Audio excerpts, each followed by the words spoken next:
नमस्कार. व्हिडिओ मनापासून आवडला असेल तर अभिप्राय द्यायला विसरू नका. अजून कोणत्या संतवाणीचा अर्थ जाणून घ्यायचा आहे ते कमेंटमध्ये लिहा आणि संतांची संतवाणीला सबस्क्राईब करून भक्तीच्या मार्गावर आमच्यासोबत जोडलं जा. आपण हे लोक कल्याणासाठी करत आहोत. संत निळोबाराय यांनी रचलेला हा अभंग हरिकीर्तनाचे महत्त्व आणि त्यातून मिळणाऱ्या आध्यात्मिक फळाचे अत्यंत सुंदर विवेचन करतो. प्रथम चरण कीर्तन रंगे जे जे ते सहजे हरिप्रिय भावार्थ विश्लेषण. येथे कीर्तनरंग हा शब्द केवळ गाणे किंवा वाजवणे यापुरता मर्यादित नाही. रंग म्हणजे पूर्णपणे रंगून जाणे, तन्मय होणे. जेव्हा एखादा भक्त भगवंताच्या गुणांचे वर्णन करताना स्वतःचे अस्तित्व विसरतो तेव्हा तो कीर्तनरंगी न्हावून निघतो. जे जे या शब्दातून निळोबाराय व्यापकता दर्शवतात. कीर्तनात सहभागी होणारा प्रत्येक घटक, मग तो गाणारा असो, ऐकणारा असो, टाळ वाजवणारा असो किंवा केवळ तिथे उपस्थित असणारा असो, तो सर्व हरिप्रिय होतो. सहजे हा शब्द अतिशय महत्त्वाचा आहे. देवाला प्रसन्न करून घेण्यासाठी खूप कठीण तपश्चर्या किंवा योगाभ्यास करण्याची गरज नाही. कीर्तनाच्या आनंदात तुम्ही जर अंतर्बाह्य भिजलात तर भगवंताची प्रीती, प्रेम तुम्हाला विनासायास नैसर्गिकरित्या प्राप्त होते. उदाहरण, ज्याप्रमाणे एखादा लहान बालक खेळताना इतका मग्न होतो की त्याच्या आईला त्याचे कौतुक वाटू लागते आणि ती धावत जाऊन त्याला कडेवर घेते, तसेच कीर्तनात रंगलेल्या भक्ताला बघून परमात्मा स्वतः त्याच्याकडे आकर्षित होतो. संत नामदेव महाराज नामदेवराय जेव्हा कीर्तन करायचे तेव्हा ते इतके रंगून जायचे की साक्षात पांडुरंग त्यांच्या कीर्तनात नाचू लागत असत. त्यांनी पंढरपुरात कीर्तनाचा असा रंग भरला की नाचू कीर्तनाचे रंगी, ज्ञानदीप लावू जगी ही त्यांची प्रतिज्ञा झाली. जेव्हा भक्त स्वतःला विसरून देवाच्या गुणात दंग होतो तेव्हा देव स्वतःहून त्याच्याकडे आकर्षित होतो. द्वितीय चरण येर मुमुक्षरू जे जे होती. कीर्तनेन पावती ते लाभा भावार्थ विश्लेषण. मुमुक्षू म्हणजे ज्याच्या मनात मला मोक्ष हवा आहे अशी तीव्र इच्छा निर्माण झाली आहे असा साधक. आध्यात्मिक प्रवासातील ही एक महत्त्वाची पायरी आहे. जगतातील नश्वर सुखापेक्षा शाश्वत सुखाची ओढ लागलेला जीव म्हणजे मुमुक्षू. कीर्तनेन पावती ते लाभा याचा अर्थ असा की मोक्षाची इच्छा असणाऱ्याला जे ज्ञान हवं असतं, जी शांती हवी असते, ती त्याला कीर्तनाच्या माध्यमातून लाभते. कीर्तन हे केवळ मनोरंजन नसून ते ज्ञानाचे आणि वैराग्याचे भांडार आहे. मुमुक्षूच्या मनातील संशय, द्वैत आणि अज्ञान कीर्तनातील नामघोषाने नष्ट होते. उदाहरण, एखाद्या तहानलेल्या प्रवाशाला मुमुक्षू जर गंगेच्या तीरावर नेऊन सोडले तर त्याची तहानही भागेल आणि त्याला शीतलताही मिळेल. तसेच संसाराच्या तापाने पोळलेला मुमुक्षू जेव्हा कीर्तनात येतो तेव्हा त्याला आत्मज्ञानाचा लाभ होतो. जेव्हा राजा परीक्षिताला समजले की 7 दिवसात त्याचा मृत्यू होणार आहे तेव्हा तो मोक्षासाठी व्याकुळ झाला, मुमुक्षू बनला. त्यावेळी शुकमुनींनी त्यांना श्रीमद भागवत ऐकवले, जे एक प्रकारचे कीर्तनच होते. हे भगवंताचे गुणानुवाद 7 दिवस ऐकल्यामुळे परीक्षिताला मृत्यूचे भय उरले नाही आणि त्यांना मोक्ष प्राप्त झाला. तृतीय चरण महाअनुष्ठान हरीची कथा. नित्य जोडतान सुखप्राप्ती भावार्थ विश्लेषण. येथे निळोबारायांनी हरिकीर्तनाला महाअनुष्ठान म्हटले आहे. सामान्यतः अनुष्ठान म्हणजे विशिष्ट नियम पाळून केलेली कठीण साधना, पण कलियुगात भगवंताची कथा ऐकणे किंवा सांगणे हेच सर्वात मोठे अनुष्ठान आहे. याला कष्टाची गरज नाही, पण नित्य सातत्य असणे गरजेचे आहे. सुखप्राप्ती म्हणजे केवळ शारीरिक किंवा मानसिक सुख नव्हे तर आत्यंतिक सुख. जेव्हा आपण रोज भगवंताच्या लीलांचे, त्याच्या रूपाचे श्रवण करतो तेव्हा आपल्या चित्तातील मळ धुवून निघतो आणि अंतःकरणात एक सात्विक आनंद निर्माण होतो. हे सुख कधीही न संपणारे असते.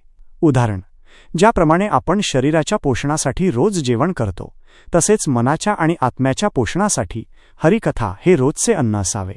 रोजच्या या सरावाने मनातील चंचलता थांबते आणि अखंड समाधानाची अवस्था प्राप्त होते. शबरी दररोज प्रभू रामाच्या येण्याची वाट पाहत असे आणि त्यांचेच स्मरण करत असे. तिच्यासाठी रामाचे नाम आणि कथा हेच तिचे अनुष्ठान होते. या नित्य नियमामुळेच तिला प्रत्यक्ष रामाचे दर्शन घडले आणि तिच्या आयुष्याचे सार्थक होऊन तिला परम सुख मिळाले. आजही अनेक वारकरी दररोज हरिपाठ करतात, जे एक अनुष्ठानच आहे आणि त्यातून त्यांना समाधान मिळते.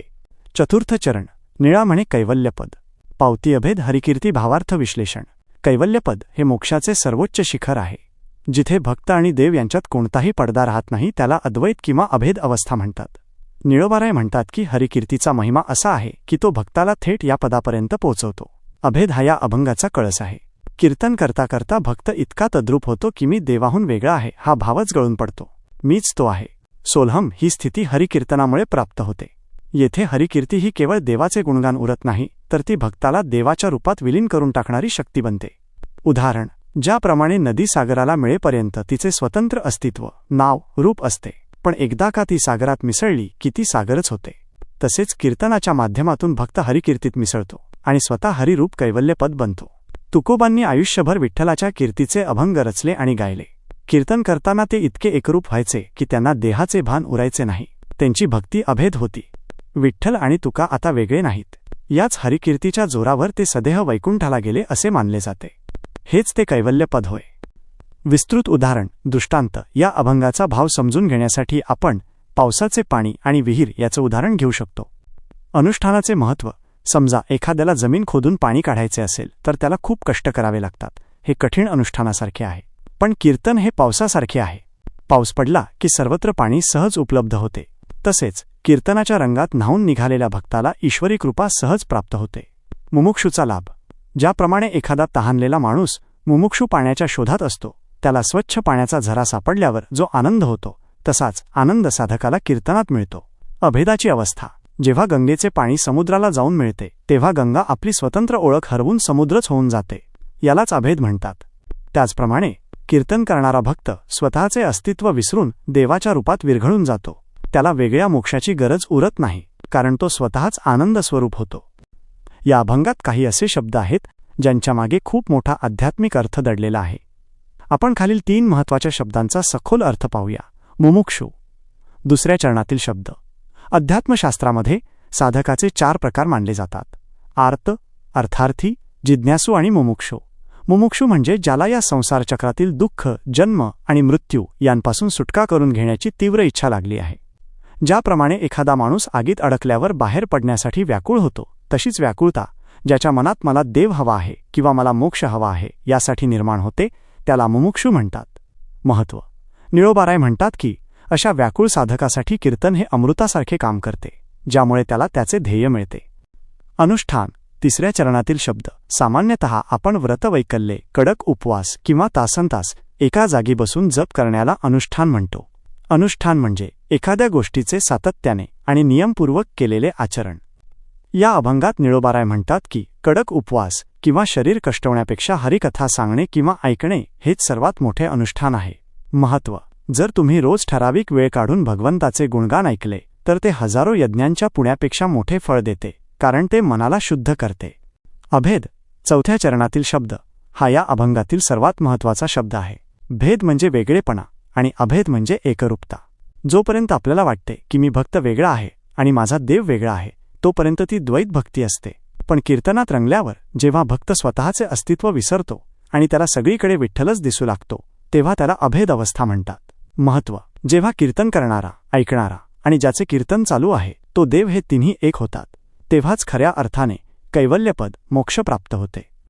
कैवल्यपद. चौथ्या चरणातील शब्द. मोक्षाचे अनेक प्रकार आहेत: सलोकता, समीपता, स्वरूपता, सायुज्यता. पण कैवल्य म्हणजे सर्वोच्च अवस्था, जिथे भक्त देवाच्या रूपात पूर्णपणे विरघळून जातो. जसा साखरेचा खडा पाण्यात टाकल्यावर त्याचे अस्तित्व उरत नाही, ती पाणीच होऊन जाते, तशी स्थिती म्हणजे कैवल्य. निष्कर्ष. हा अभंग सांगतो की भक्ती, कीर्तन, रंग ही केवळ भावनेची गोष्ट नसून ते एक शास्त्र, महाअनुष्ठान आहे, ज्याचा शेवट ज्ञानात अभेद कैवल्यपद होतो. भगवंताशी एकरूप होण्यासाठी कीर्तन हा सर्वात सोपा आणि आनंददायी मार्ग आहे. हा अभंग आपल्याला शिकवतो की ईश्वरप्राप्तीसाठी खूप मोठे कष्ट करण्याची किंवा वनात जाण्याची गरज नाही. आपल्या रोजच्या आयुष्यात शुद्ध भावनेने देवाचे नाव घेतले आणि त्याचे गुणगान, कीर्तन केले तरी आपण परमसुखाला आणि मोक्षाला प्राप्त करू शकतो. धन्यवाद. पुन्हा भेटूया नव्या संत वाङ्मयाच्या अमृतरूपी दरबारात, नव्या भक्तिविद्येच्या संगतीत. बोला पुंडलिक वरदा हरी विठ्ठल. श्री ज्ञानोबा तुकाराम पंढरीनाथ महाराज की जय. रामकृष्ण हरी. नामस्मरण करा, आनंदात रहा.